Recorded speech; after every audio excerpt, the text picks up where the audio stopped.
Have you considered creating a 3 to 4 year homeschool plan? That's what we are talking about in today's video. My name is Niketa and welcome to my channel Indian Homeschoolers in US. When I say 3 to 4 year homeschool plan, I'm not talking about the day-to-day, week-to-week planning. That's too much and totally unnecessary. What I'm talking about creating a blueprint, a framework for the next few years for you to follow. Essentially identifying the subjects and activities that we would like to do with our kids and finding a place for them, deciding what you're going to do and when. This would ensure that you have a good balanced homeschool, that you have a good mix of academic and non-academic activities. Let me show you with an example and you'll see how this really helps you out. So the first thing you want to do is make a list of all the subjects and activities that you want to work with your kids in the next few years. Starting with the core subjects, you have math, English, social science, science, and then maybe you want them to learn some foreign language, so include that in. We wanted our kids to learn swimming, so I had that in my list. Then maybe something in fine arts or a musical instrument like a piano or a drum, both are good starter instruments. Then or dance perhaps. Then technology, which is a big thing. STEM is actually a big thing, so you could have that as a separate subject. Then maybe chess, I had that on my list. Maybe it's a very stereotypical Indian thing to do, to learn chess, but yeah, so anyways, whatever is on your list, then maybe you want them to be good at public speaking and teach them as a separate thing, so have that on your list. Then sign language, if whatever you want to include, poetry, sign language, then handwriting, if you want them to work on their handwriting or teach them cursive writing, everything. Just make a list of everything that you want to do with the kids. And now we'll see how we can distribute them over the years. Starting with math. Math is pretty straightforward. There's not much variation here. Each skill is based on the previous skill. So we'll just go through the coursework sequentially. So let's call this Math 1, Math 2, Math 3, Math 4. For English, for grade 1 English, we'd probably be doing just some basic English like reading comprehension, writing, vocab, and penmanship, writing skills. For second year, I'll be adding grammar to the mix. We might even do that for the first year as well, but depending on how things are going. But I'm going to write down for second year, we'll be doing grammar, add grammar. Third year, we'll be continuing with the second year English. Plus, I might introduce them to cursive writing, depending again on how their writing skills are with the print. So, and fourth year, for fourth year, we would be doing a unit study on poetry writing. So that's what is for English.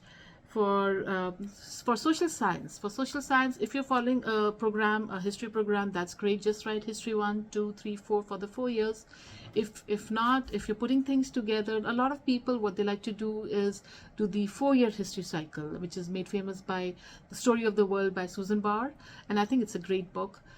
Do look into it. So the 4-year history cycle is the first year you are doing ancient times, so that's 5000 BC to 400 AD. The second year you are doing the medieval / early Renaissance, so that's 400 AD to 1600 AD. Third grade you're going to do the late Renaissance to modern times, so that's 1600 AD to 1850 AD. And the fourth year you're going to do modern times, so 1850 to present times. So that's the 4-year cycle, and a lot of people like to do that. Personally, I would do things a little bit differently.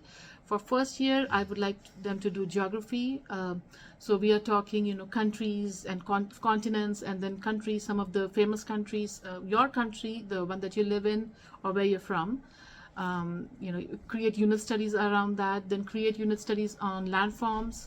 So that's what I would be doing, geography, looking at map, how to read a map, directions, that kind of a thing. For second year of social science history, we would probably be doing US history. You can do your own country history if you so choose. You can, starting with Native Americans all the way to now, some of the important stories that happened. We could do a unit study on George Washington, on July 4th, in the Independence Day, or Veterans Day, anything you want to cover in American history. I would probably wrap this up by the first semester. The second semester onwards, we'd start with the 4-year cycle and continue it all the way to 4-year history cycle and continue it all the way to the 4th grade.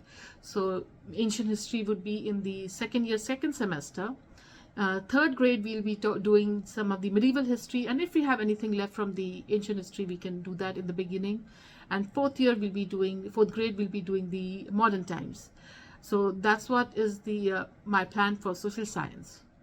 For science, if you're following a program, that's great. Just do science 1, 2, 3, 4 like before. But if you're putting things together, make a list of all the science topics that you want to cover. For example, you have your human body, plant kingdom, animal kingdom. Then you have ecology, that's ecosystems. Then you have earth science, astronomy, physics, chemistry. So I would probably distribute it as first year we'll be doing human body and plant kingdom. Second year you can do animal kingdom and ecology, the ecosystems. They kind of go hand in hand. The third year we would probably start with earth science. In earth science, you're talking geology, you're talking natural disasters, climate, that kind of stuff, and astronomy, so all the other planets and stuff. That's for the second semester of the third year. For fourth year, we have your physics and chemistry, do a lot of experiments. So that's what my plan would be for all of these, for the science.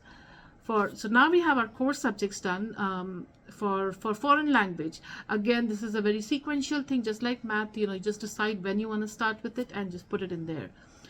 Now let's talk about fine arts. Fine arts, of course, is your arts, music, dance, theater, anything an artist would do would be considered fine arts. So if you don't, it's a very optional thing. You don't have to be doing fine arts, but if you want to, if you're looking to make a study around it, you can do an art study. In that you are learning different, you can read up about different artists from before, famous artists. You can read their biographies, learn to recognize their paintings, learn and then try making those paintings, that kind of a thing. We did that with our kids.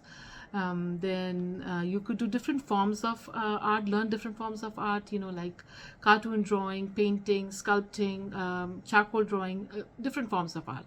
So that's for art. Then for music, you can do, again, music theory similar to art, learn about different artists and different types of music. Also, you could learn a musical instrument, just decide what you're going to do when and put it for that year. Same thing for dance, same thing for theater. If you feel your child is inclined towards drama, you can put them in some kind of a drama club. Just decide when you want to introduce them in the years.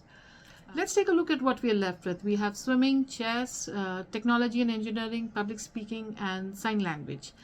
Swimming is something that you can start really early on, so I'll have swimming for the first grade. Chess, again, is something that you can start. 6-year-old, 7-year-old kids can follow and do well, so I'll have that for the second grade. Technology and engineering, I'll have it for the fourth grade because the kids are mature enough to do those things and follow. I will have a separate video out for technology, what you can teach in technology and engineering in elementary ages. So stay tuned for that. Public speaking, I'll not have it, I personally would not have it as a separate thing, but instead I will have it as a part of our curriculum, get them to do some presentations in history or science or things like that. And sign language, I am not too sure we would be doing.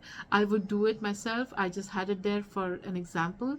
I would probably keep the space open for something that I might come across along the way. And I'm telling you, on your homeschooling journey, you will come across so many new ideas that you want to integrate in your homeschooling.